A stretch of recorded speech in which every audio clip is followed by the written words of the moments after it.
जय माता दी दोस्तों, आज मैं आपको सुनाऊंगी सातुड़ी तीज की व्रत कथा। तो आइए शुरू करते हैं। किसी गांव में एक जाट रहता था। उसने 2 विवाह किए। दोनों के एक एक लड़कियां हुई। कुछ समय बाद जाट की पहली पत्नी मर गई।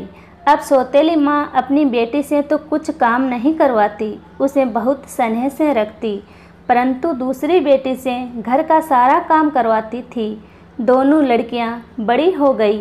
एक दिन जाटनी ने जाट से कहा, मेरी बेटी के लिए पैसे वाला लड़का ढूंढना और दूसरी के लिए साधारण लड़का देखना। जाट ने दोनों बेटियों का विवाह कर दिया। सौतेली बेटी मेहनती व समझदार थी। उसने अपनी समझदारी से सबका दिल जीत लिया।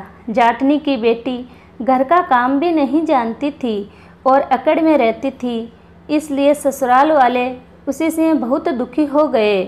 कुछ समय बाद जाट दोनों को लेने ससुराल गए।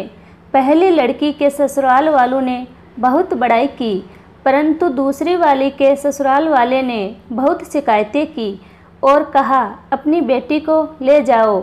जाट दोनों को लेकर अपने घर आ गए और सारी बात जाटनी को बता दी। जाटनी घर का सारा काम अपनी लड़की से करवाने लगी। कुछ समय बाद भाद्रपद मास में सातुड़ी तीज का व्रत आया। दोनों बहनें पूजा करने गई तो पहली लड़की ने, हे नीमड़ी माता, तू मीठी है, जैसे मुझे भी मीठी रखना।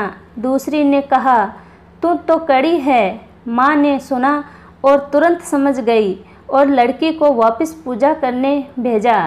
लड़की ने नीमड़ी माता का पूजन कर कहा, हे नीमड़ी माता, जैसे आप मीठी है वैसे मुझे भी मीठी रखना। नीमड़ी माता प्रसन्न हो गई और जब ससुराल गई तो ससुराल वाले उसे प्रसन्न रखने लगे। इसलिए नीमड़ी माता की पूजा करके कड़ी ना कहकर मीठी कहना चाहिए। जय बोलो नीमड़ी माता की।